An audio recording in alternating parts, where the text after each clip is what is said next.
I'm appalled at what you said on that pod thing. It's disgusting. This is the After the Show podcast. It's where we get honest and real with yo ass. So sit back, relax, have a blast, because it's time for the After the Show podcast. Alrighty, hello and welcome to the KVJ After the Show podcast. Coming back after the Easter weekend, which was absolutely lovely. The weather was fantastic. Hopefully you got outside a bit to enjoy it. Now, Virginia was already talking about her multiple Easter brunches that she had yesterday. Of course, elevated and high-end. So much brunch, Very so much fancy. lunch. Loved it all. Okay. It's not bad. Good times. Bird, you had a good Easter? I did, yeah. It was lovely. Okay. Yeah, same here. We had the family together, which is always my favorite. And enjoyed some Flanagan's ribs. Flanagan's. Do they still do the rib egg roll? I don't know. We never get that. We just get the rack or the slab of ribs and call it good. So. When I had a little bit of more meat on my egg roll. I used to eat those egg rolls all the time. Yeah. Oh my gosh, they were good. They sound good. Yeah. Somebody else will have to let me know if they still have that or not. But yeah, that was nice, and got out. The weather was great yesterday, so got to do a little service action.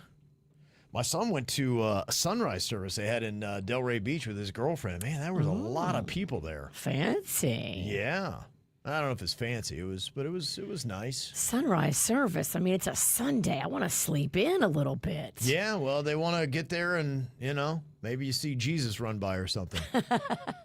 Never know. I want to get out there. Yeah, tell that to Jesus. Sorry, but I wanted to sleep. Sorry, Jesus. Monday through Friday, I'm over here grinding. I want to take Sunday to sleep. Yeah. And that's why you are going to hell. I'll see you at 9:30 Mass. Yeah, more your speed. Which I did. Yeah. That is good. You went to that. I did. That's good. Went to 9:30 Mass. Was it packed in there? So packed. Yeah. It was crazy. Yeah, your church, I mean, it's kind of like the gym a lot of times, except it's kind of more like a spiritual bodybuilding than it is the physical. And you go to the gym right after the New Year and it's packed. Yeah. Right. You go to church on Christmas and Easter and it's just ungodly packed. My English teacher back in the day told me, she goes, there's people I would grow up with in my town, and you could always tell the closer they got to death, the more likely they would start going into church and normally would. But all of a sudden, she heard one of her old neighbors go, I don't really believe in God, or I didn't, but you never know. As he was getting older, he's like, just in case. No, I mean, seriously, some people, if they've heard it their whole life, you're like, okay, well, I think the way it goes, all I have to do is just say, yeah, I'm there. Admit with your mouth, and hedge your bets, baby, I guess is the thing. But yeah, it brings out people that don't normally go. And so when you go to churches, just kind of like let you know, too, sometimes they have more people show up than what they have room for. So they have overflow rooms. Yes, we had that too. Where they'll have a monitor and, you just kind of go watch it. And I remember one time, one of my buddies, he had worked there. This was at Christ Fellowship. And this is, more apprentice days. It was before he was president. But Donald Trump showed up to go to Christmas service. And they were full, and they had to put him in the overflow room. It's like, how amazing is it? Could you imagine walking into just a room that has just a flat screen TV and there's Donald Trump sitting there? Like, what? You're not expecting it. Is that Donald Trump? Yeah.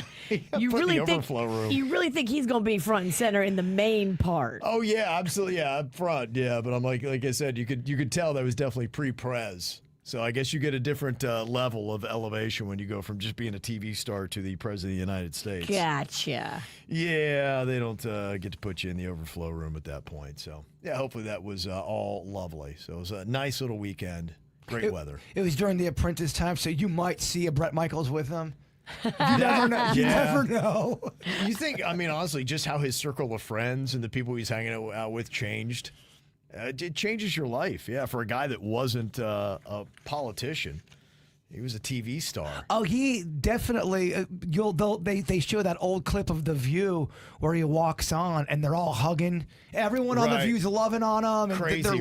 laughing and having a great time. So yeah, just Way different now. yeah, pretty interesting stuff. Other things going down over the weekend. You had Coachella that was going on. There was a lot of videos. I don't know if you saw Justin Bieber. He was out there. I did see that. He was like looking a little loaded to me. I mean, you saw him. He was at a post Coachella party smoking, I assume, what was a ton of weed.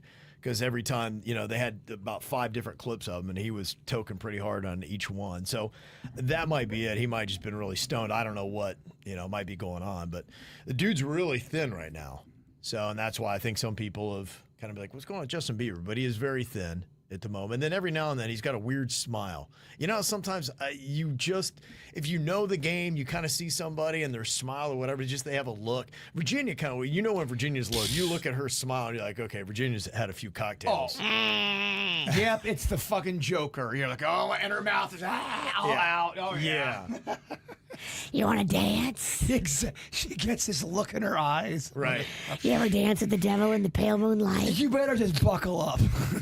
Yeah, 'Cause so you're on a ride. I didn't see that at Coachella, but that was the one video that come out in the last couple of weeks where people said, I don't know, we're a little bit worried for Bieber. What's going on with this guy? I wish people would be like, oh my gosh, she looks so thin. No one says that about me. Oh my gosh, she looks so thin. She must be sick.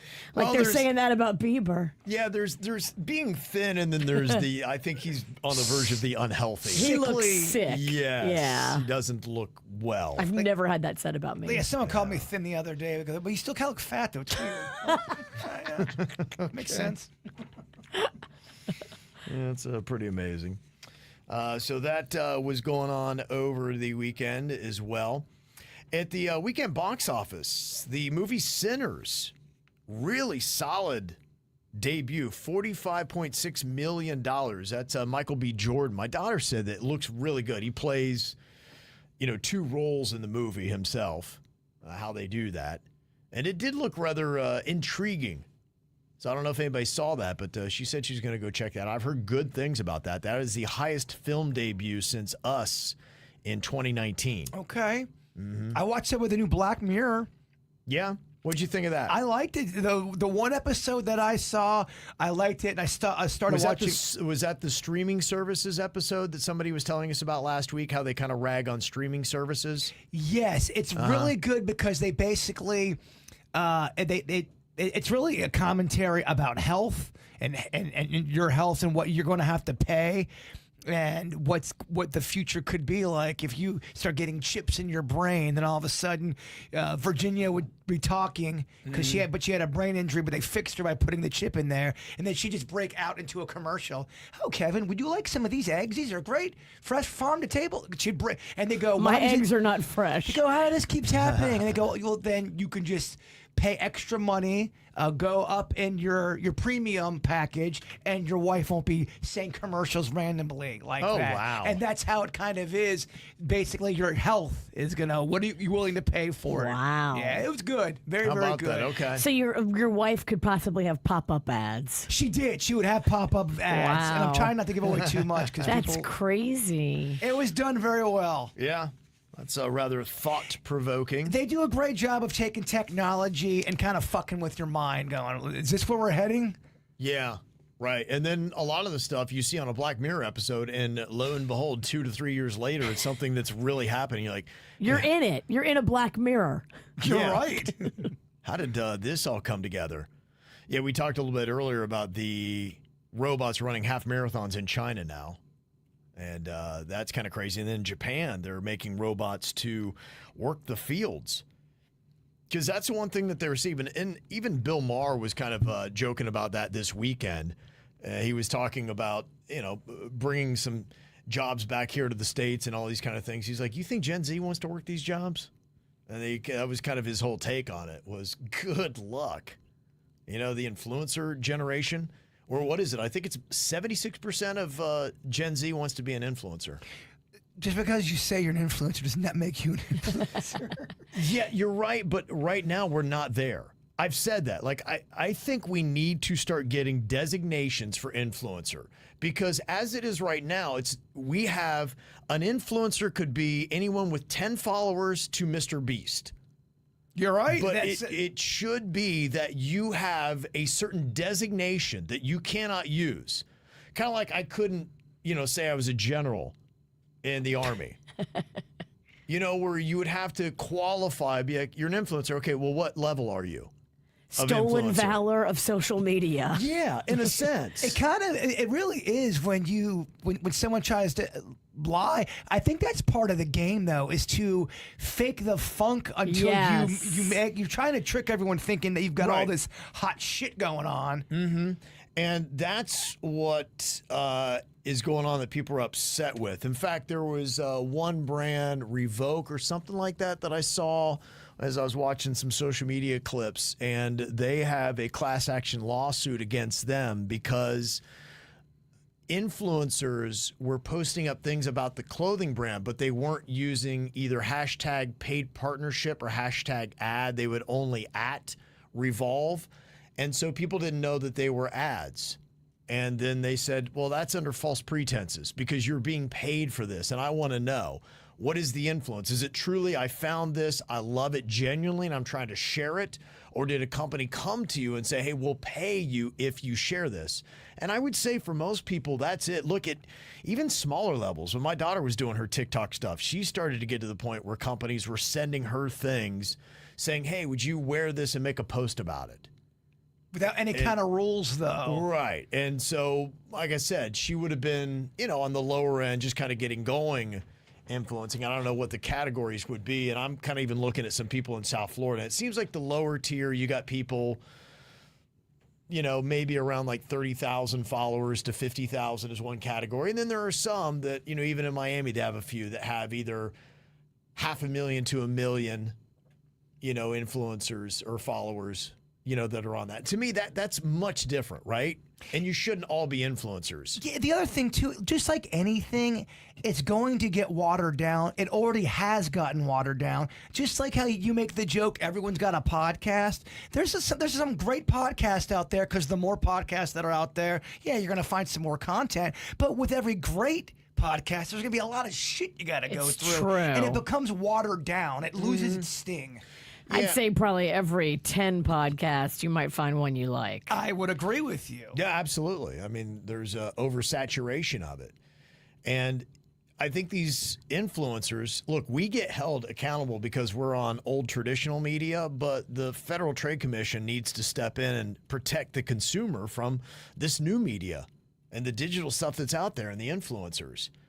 Because, there's some people, even a big influencer like Mr. Beast, I don't know if you heard, he did some event and it's almost like a fire fest, kind of like with the complaints that people were talking about. Yeah. Oh, no. Yeah, he had a Las Vegas experience. It was the Mr. Beast experience at Resorts World in Las Vegas, and people who went were paying $1,000 for a series of, quote, activations at the casinos, resorts, and pool. However, guests said that they didn't receive what they paid for. One guest said there should have been like mini games and meet and greets and photo ops, special food and drink things. Unfortunately, we didn't get any of that. She said she received a mystery package of chocolates and kids' clothes, and some of the what they labeled exclusive merch could be found on the clearance section of Mr. Beast's website. The stuff they're just trying to give away. And they paid $1,000 for this stuff. That sucks. And instead of refunds, Resorts World initially offered guests $50 food and beverage vouchers. People go, I just spent $1,000. But the casino has since issued full refunds because the heat got so great and it got picked up by national media. And they're like, okay, we're going to pay a lot more than if we just give refunds. What happened? I don't know. And that's, part of it where I'm just saying that these influencers out there, even the big ones, you got to protect the consumer.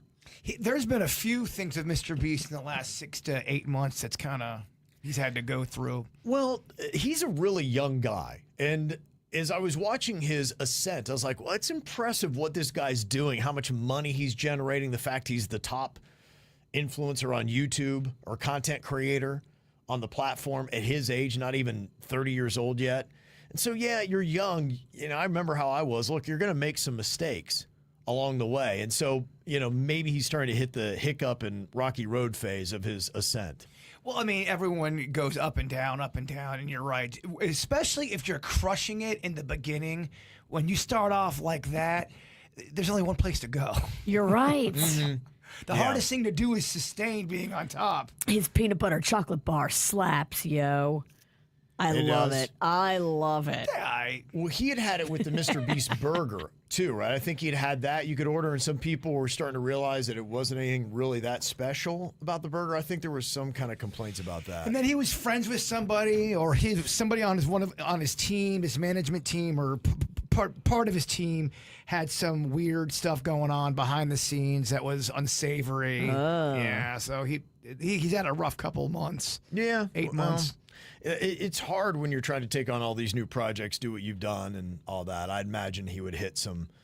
The thing is, he just can't do anything that completely derails, his trajectory. And if you trust somebody to run something for you and then maybe they don't run it right, it looks bad on you. Well, that's what happens too. Keep them in. The bigger you get, sometimes you have to get a bigger team, and you have to trust different people in your circle. And what if someone fucks up in your circle? That always happens. You can't be with somebody all the time. People can trick and act like they're one thing and be something completely different. That's always the challenge with businesses as they grow. They talk about scaling it, and it's learning how to grow and still execute even at a larger size, and how to bring in the right people and do these new things and new projects you've never done before and do it correctly. And so I think he's probably learning a lot of tough lessons right now as he tries to expand the Mr. Beast brand. But like a Haktua, she started off with a real lightning bolt. And boy, oh boy, did that shit. I guess Logan Paul signed Haktua Girl to his company. Okay. They had a falling out. Oh, no. After the whole coin thing, and I think she's kind of trying to go on her own. I saw some of her podcasts the other day. I still see her popping up. She's just now getting back into it. I'm kind of impressed that she's still somehow popping up. I'm not. It's weird. I thought she'd be completely gone by now. Yeah. And she's not completely. No, she's not. She's trying to make it happen. Mm-hmm. Good luck. Yeah. I wish. I don't know if this could be something to get excited about or not, but they're going to be rebooting that TV show, The X-Files, which originally aired from 1993 to 2001. I used to love that show.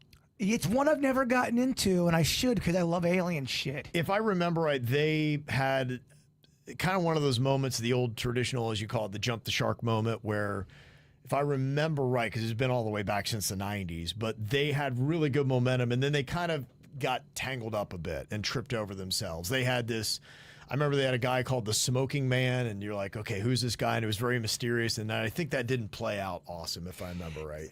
All those series go through that new character they're trying to bring back. In Game of Thrones, they had the one guy who was the weird guy with the two faces that was always training. Ira. Arga, what was her name? Aria? Fuck, it's been so long, Virginia.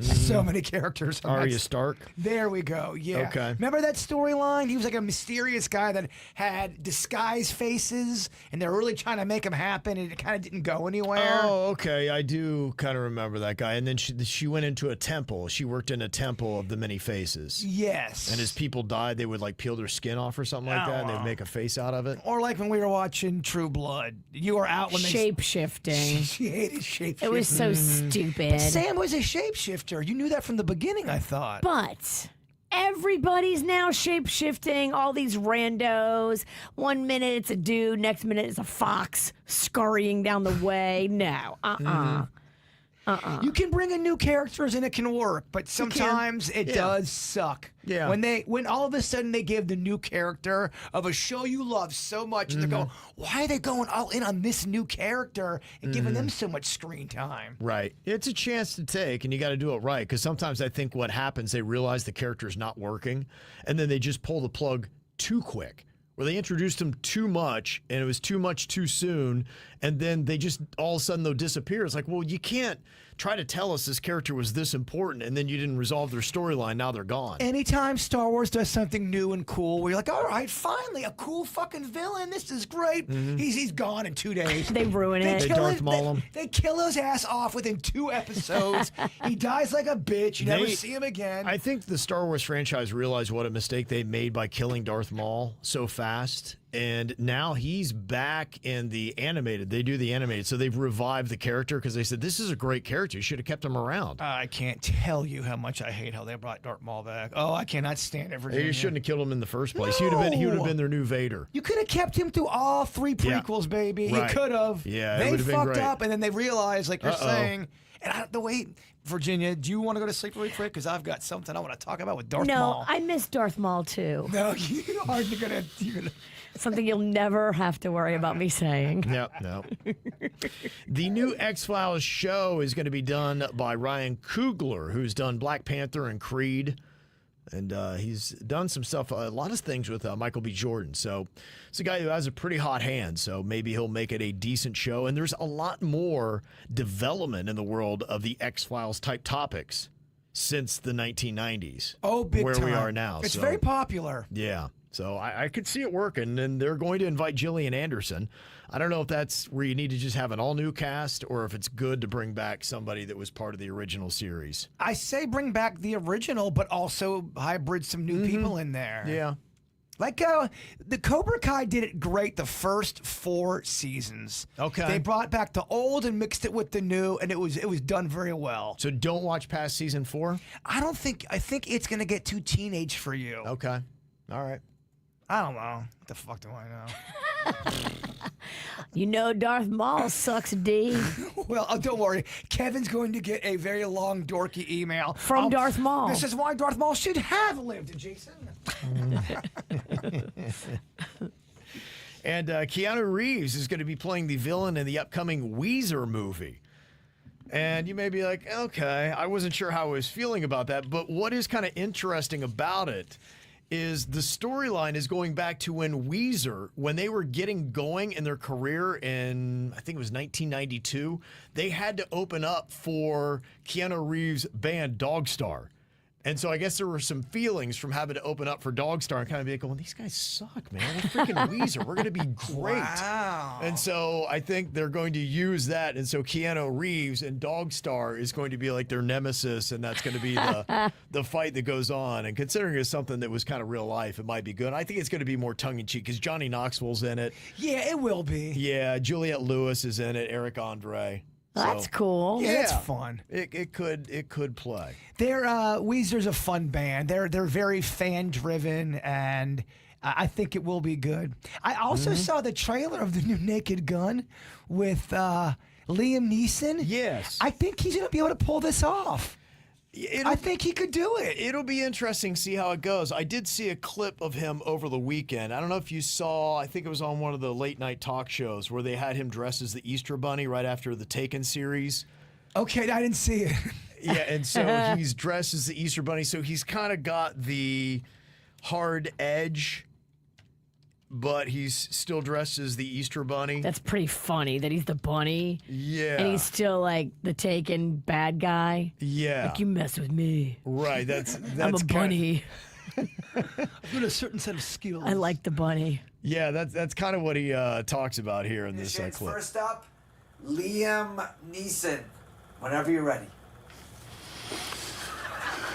Here comes Peter Cottontail, hopping down the bunny trail. Hippity hoppity. Easter is on his way. And he's in a full bunny costume with his face exposed. Yeah, I think he can do the deadpan straight man kind of a thing on there. Not being the goofball, but playing it. You know how Leslie Nielsen did it? He was trying to play the straight guy. Yeah. Not at all comedic, and that's what made it funny. Yeah, right. Absolutely. So that could work. A lot of people are questioning why Weezer is doing a band movie, and I'm kind of that way too. That's what I'd said when we first talked about the story last week. I said this really never ever works well for a band. Foo Fighters did it. Dave Grohl cheated with a girl on that movie set and impregnated her and about to ruin his personal life. Bands like Kiss did it, and they were never the same after that. That's kind of their moment where they jumped the shark. They gave up halfway through. I'm almost sure of it that they go, man, don't even bother finishing this script. Yeah, there have just been some, I don't know what it is. I guess bands, they get so big, they're like, you know what, we need to do something else. Let's do a movie. Well, Weezer's, they're older. Who's asking for They've that? had hit records. They're rich, and they probably want to do something fun and cozy. Creative, Yeah. different. And maybe for their fans, they do enjoy it. They will. They'll probably bring their fans involved in it. There might be somebody in the band that's a passion project for them. They've always thought about making a movie and like, come on guys, it'd be so cool. Yeah, why would you not? I mean, to me, what are you gonna do? Write another hit album? Yeah, I mean, You got the money. I'm sure, of course, you want to write another hit album, but yeah, you got money. I think they're all friends too. They seem like they're friends. Yeah, it does seem like they have pretty good chemistry. And that's going to come across in the movie. I like that. There's so many bands out there that fucking hate each other. It's insane. Yeah, it is kind of interesting to see how it all goes down. Let me see other stuff going on here today. You talked about this earlier, but your daughter Magnolia came home from Florida State, and she is not going to be going back today. In fact, she's trying to do everything online. She's trying, but she might be going back tomorrow Okay. evening. She's got other obligations too with her sorority and all kinds of stuff. So the tough part for me was thinking about those kids that were, in the library like she was, or in a classroom in Bellamy, which is right across from the student union. Having those kids have to go back today or tomorrow and take their exams in the same classroom where they thought they were going to die. These kids barricaded themselves in the classroom. They were calling their parents to say goodbye, and now they have to walk back into the same classroom. Like, that's a lot. I remember back in high school, there was a student that, he shot himself right in front of the library. And every time you would walk by it sticks with you. And You think about it. Totally. It's a lot. And it feels like it hasn't been enough time for these kids to decompress from it. It just happened on Thursday, and here we are on Monday, and they were like, yep, campus is open on Monday, full speed ahead. But there's also definitely a couple students that have not been at all. They're like, oh, yeah, I'm traumatized. Bitch, you haven't been to school in 2 months. That's true. Yeah, so it'll be interesting to see what happens. They are still trying to put together a profile of the 20-year-old shooter and why he did it. Sounds like he got his mind warped and twisted and got into some things online is what typically happens. Well, Magnolia knows somebody who was in a class with him. And he was in this project, extracurricular, a political thing. And he started, I guess, spouting all this crazy stuff. And he was going a little radicalized. Yep. It sounded nutty. And they asked him to leave the group. They were like, you're scaring other people in this group, so you can't be in this group anymore. So there was signs. A lot of times there are signs you'll see when they do the deep dive. You go, wow, the motherfucker had a manifesto online. When they really do a deep dive, especially online kind of stuff. Yeah. I think what happens is some people get in that lone wolf state. They stay online. They're not around people anymore, and they go a little. Well, I think this kid had some issues going on because at one point his biological mother had scooped him up and left the country with him. But then the woman that he took the service weapon from is his stepmother, but he also, I think, bounced back and forth. There was a lot of name changes for this kid. Yeah, at one point he had changed his last name, and they're praising his stepmother for her service and it sounded like she was great on the force, but the grandmother of the shooter is blaming the father and stepmother, saying that they twisted him and made him bigoted and rotten. Wow. It may have been that you have a situation where the biological mother's mother is commenting, and she don't like the fact that her daughter lost custody from abducting the kid.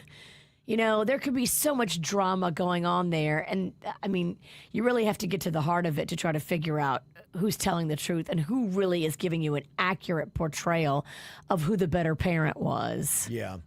But really, the sign for a lot of this, and you can just put hate, and that's really it, whatever the group might be. And it seems like some of these shooters, a lot of them have hate somewhere in the profile description of why they became what they became. Whatever the religion, whatever the group, whatever it might be that they hate, they filled their heart with a lot of hate and then just became callous to the world. And that's how you get to the position. You wonder how somebody could even attempt something of that level. And that's where I think the worry needs to come in. If you see anyone that just seems to have blanket hate for people, that to me has got to be one of the main signs that you look for. And then maybe there's also a chemical imbalance on top of that, where I think that may have been an issue. You've got mental illness, then you've got somebody getting obsessed with all of this crazy shit they're reading. Yes.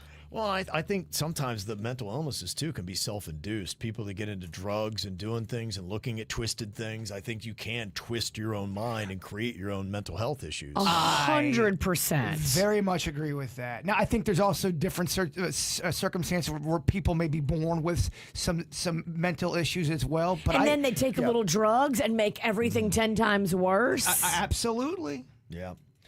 So they'll put that together, but, hopefully we get to a place where we can profile better. Tom Cruise had it right in the Minority Report, huh? Well, that scares me, too. That's a Black Mirror kind of concept, and you're right. And that's where the future of it, as AI gets good and we can get to the point where you can scan and review everything in real time to that level of what AI can do and how fast it can do. Minority Report doesn't seem so sci-fi anymore and almost pre-predicting someone who would do that. And you could see the justification for it saying, okay, would you rather have somebody get access in here and they kill many people no matter how they might do it, whether it be a car, gun, whatever it might be, or should we step in and be like, hey, they are at code level red for creating one of these type of mass violent incidences. I know our chat room has turned this into a drinking game, but every time I say it, they cover this in Twilight Zone, Kev. Yeah? Oh, yes. Okay. Old man over here likes to bring up Twilight Zone at least 3 times a week. Well, just because that son of a biscuit called a lot of shit that's going on right now. Almost as if someone told them some stuff. Yeah. Weird. Who told him? I just... Mr. Sterling is way ahead of his time, and there's a lot of shit in his episodes where you look back and you go, holy fuck, this is happening now. Mm-hmm. Yep. Well, a couple of add-on comments from other things we were talking about. Somebody was calling out the person that was filming their daughter in a post office, and they were trying to intervene. They said, look, it's public, man. I can do whatever I want. One comment that we got via text said, you cannot film any post office. They can be held up on federal charges. Oh, that's good. Outside of a post office, you're allowed to do it. And that's what they do. They stand on the side of the road. People get mad. They get the reaction they want. They claim they're doing this to show off your rights as an American. And they're trying to educate. They say it's under the umbrella of education and knowing what you're allowed to do out in public. And it is good to know what is, legally out, what you're supposed to do. True. Because someone can film you out in a public area and there's not shit you can do. It's when you start going into buildings, and there are certain buildings you can go into that are government, that's considered public property, that you're allowed to film. And that's always a big thing that happens in these videos. They get into a fight with the people who work at the building, and then the cops go, they're actually allowed to film in this area. So it's... Yeah. And it's different for every situation. Right. But just because you're out in public and someone's filming you, unless they are straight up harassing that ass, there is not much you can do. No, there's really not. It's unfortunate that some people don't have respect for other people and they're going to just roll the camera, but I guess that's the world we live in now. That's what you got to do. We were talking earlier, too, about the craziest revelation or the thing you discovered on a first date. Hat fishing was the term that people use now, where you meet somebody, typically a guy on a dating profile site, and have no idea that they're actually bald because they were wearing a hat. And so it's the ways that you can be surprised. And one person texted and said, I don't know that it has a term, but teeth fishing, for me, I've had so many dates where they don't smile in their profile photo, and then you show up and they've got horrible teeth. And it says, I would never go out with somebody that did not smile in their profile picture now because of it. Wow. Lesson learned. What about the fake ass? Yeah. You think you've got this ass, and then you finally get busy, and she takes off her ass. Oh, you mean like she's got the pads?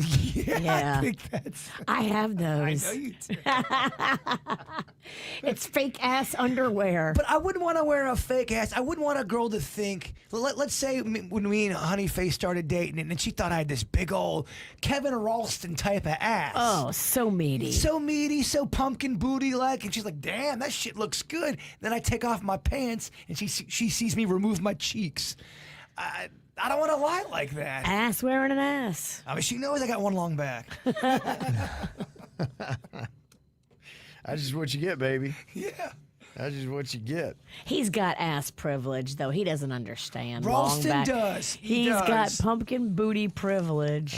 He's got butthole privilege, too. We've talked about that. He's the quickest pooper on the planet. Everything back there is good, right? I don't know. I wouldn't say everything, Virginia. Wouldn't say everything. Because the older they get, no matter what, the balls, they're like a car right off the lot. As soon as they depreciate. How are your balls depreciating, From Kevin? the day you take a boy home from the hospital, the balls start depreciating in value. At your first day on the planet, they're just every day their value goes They get a little bit worse The and worse. eventual demise of your testicles. Yeah. We were also talking about if anybody had pulled a jelly roll, talking about how he sharted himself while on stage. He thought it was just a fart, but I guess Jelly Roll full on pooped his pants, which is like, boo. Ooh. But Tim said, yeah, Jaber was talking about having his own bathroom in his first grade classroom. Luckily, we did as well. Well, one day I had to poop fairly badly, and I have always been weird about doing it in public, especially in such close proximity to others. And you're right. Yeah, that's rough. rough. Yeah, if you're So in there, rough. yeah, you know you're in there, and people are like, it's almost like you hear them counting the time that you're in there. And it was weird. As a little kid, I was just so embarrassed to let anybody know. Even if I had to go pee, I didn't want to let anybody know for whatever reason. I'd always try to hold it and then sneak in there. And I did. I snuck in there, but I didn't turn the light on and I didn't lock the door. Because if you do that, you're safe. You're in there. People know you're using it. Right, but at least you're safe. No one's going to walk in on you. And my crush walked in, and I'm not pooping, I swear. She probably still tells this story. She probably does, because we did straight up locked eyes with one another. It was horrible. So She's like, he was pooping.